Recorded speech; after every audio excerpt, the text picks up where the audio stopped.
மாண்பு பேரவைத் துணைத் தலைவர் அவர்களே,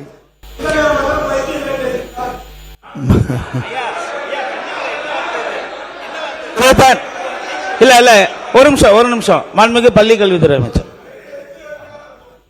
மாண்புமிகு பேரவை துணைத் தலைவர் அவர்களே, என்ன வார்த்தை இது? பைத்தியம் மாதிரி பேசுறாங்கன்றாங்க. இதைத்தான் சட்ட அமைச்சர் சுட்டி காட்டுறாரு. உரிமையில் பேசுவது, வாடா போடா என்ன பேசுவது, இந்த மரபுக்கு விரோதமான வார்த்தைகளை பேசுவது, இதையெல்லாம் அவர்கள் தவிர்க்க வேண்டும். இந்த சைடு கண்ட்ரோல் பண்றதுக்கு வெற்றி தலைவர்களுடைய ஒரே ஒரு கடைக்கன் பார்வை போதும். ஆனா எல்லாரும் கேட்டுக்கொள்ளுங்க, நேரலை கொடுத்துக்கிட்டு இருக்கோம். என்ன வார்த்தை அது? சபைக்கு இல்ல இல்ல, இதை ஏற்றுக்கொள்ள முடியாது, தவறான வார்த்தை. இப்ப அடிக்கிறதுக்கு பாஞ்சு வராரு, கையை வாங்கிட்டு வராரு. இவர் மீது நீங்க தகுந்த நடவடிக்கை எடுக்கணும் என்பதை நான் கேட்டுக்கொள்கிறேன். உட்காருங்க. அண்ணா ஒரு நிமிஷம். இந்த சம்பவத்தை பத்தி ஆய்வு பண்ணி பேரவை தலைவர் வந்ததுக்கு அப்புறம் தகுந்த பேரவை விதிகளுக்கு உட்பட்டு என்ன நடவடிக்கை எடுக்குமோ அதை எடுப்பார். நீங்க பேசுங்க. ஒரே ஒரு நிமிஷம். மாண்புமிகு அமைச்சர் நிர்மல்குமார் எதை பேசினாலும் சபையை கிளப்பி விட்டுறீங்க. அவரு நான் வந்தெல்லாம் அமைச்சர், இன்றைக்கு மாண்புமிகு அமைச்சர் ஆனந்த் அவர்கள் இருக்கிறார்கள், அவர்கள் பேசுவதோ அல்லது அதிகாரியோ நம்முடைய இருங்க, நான் சொல்லிடுறேன். நான் சொன்னவர் நான் சொன்னவர் உறுப்பினர் வரும்.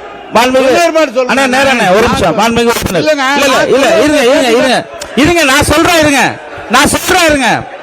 இங்க பாருங்க. இருங்க அண்ணா ஒரு நிமிஷம். இல்ல அங்க மைக் கொடுக்காதீங்க, கட் பண்ணுங்க.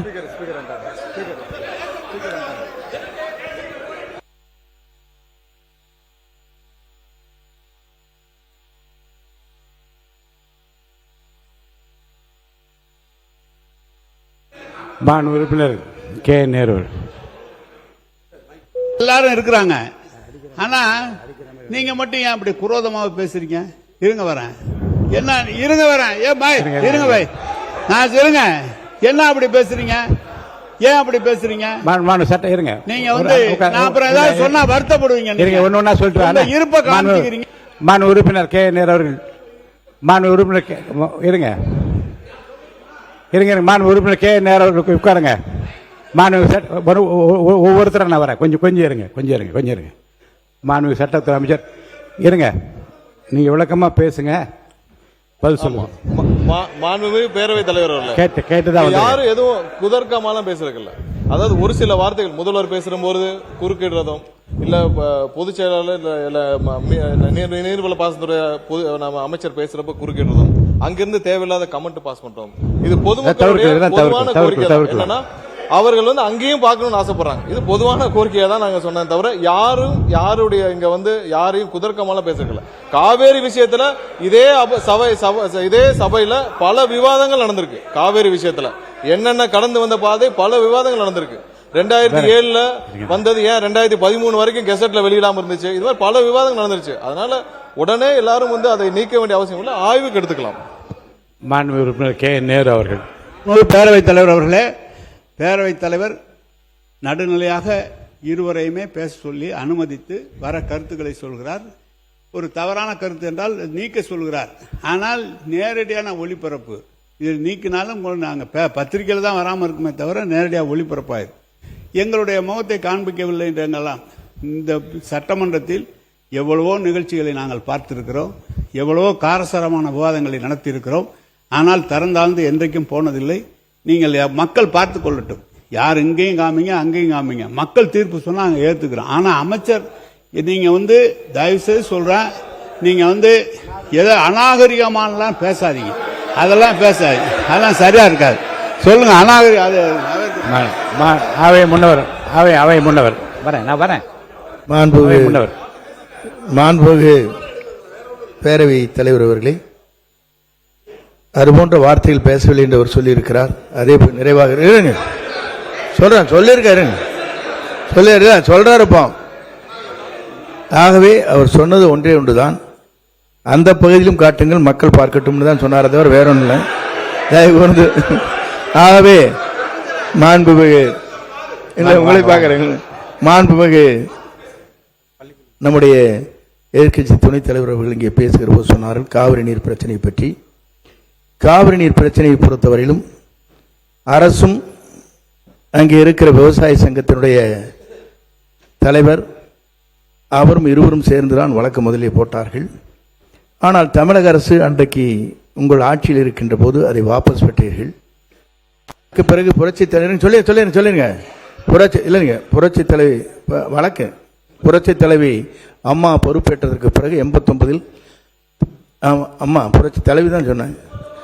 இல்லைங்க சொல்லிடுறேன். அம்மா அவர்கள் பொறுப்பிலே வந்ததற்கு பிறகு அந்த வழக்கை தொடரலாம் என்று அரசின் சார்பாக அல்ல, கட்சியின் சார்பாகவே அந்த வழக்கை தொடர்ந்து அதற்கு பிறகு அரசின் சார்பாக வந்து சேர்க்கப்பட்டிருக்கிறது. ஆகவே அம்மாவை பொறுத்தவரையில் அன்றைக்கு எடுக்கப்பட்டிருக்கிற நடவடிக்கை பேச்சுவார்த்தையின் மூலமாக என்றைக்கும் நிறைவேறாது. ஆனால் வழக்கு மன்றத்தின் மூலமாக அது வெற்றி காண்பேன் என்று சூழலை ஏற்று வெற்றி கண்டவர் நம்முடைய புரட்சித் தலைவர் அம்மா என்பதை நான் இந்த நேரத்தில் தெரிவித்துக் கொள்கிறேன். மாண்புமிகு உறுப்பினர் கே. நேரு அவர்கள்.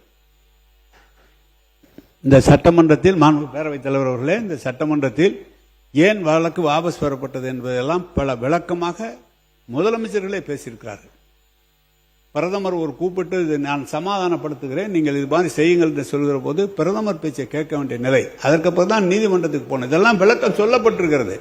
ஏதோ வேண்டுமென்று நாங்கள் எப்படி அந்த காவிரி பகுதியிலே பிறந்து காவிரி பகுதியிலே வளர்ந்து விவசாயிகளாக இருக்கிற நாங்கள் எப்படி காவிரியை விட்டு கொடுப்போம்? விட்டு கொடுப்பதற்கு வாய்ப்பே கிடையாது. எனவே வாபஸ் பெறப்பட்டது இது என்று சொல்வது என்பது மாண்பு பிரதமர் சொல்கிறார். பிரதமர் ஒரு வார்த்தை சொல்கிற போது மாண்பு முதலமைச்சர் எப்படியாவது சுமூகமான ஒரு நிலை ஏற்பட வேண்டும் என்ற எண்ணத்தில் தான் அது செய்யப்பட்டது தவிர அதற்காக நாங்கள் வேண்டுமென்றே செய்யப்பட்டதெல்லாம் என்று இல்லை. மாண்புமிகு அவை முன்னவர்.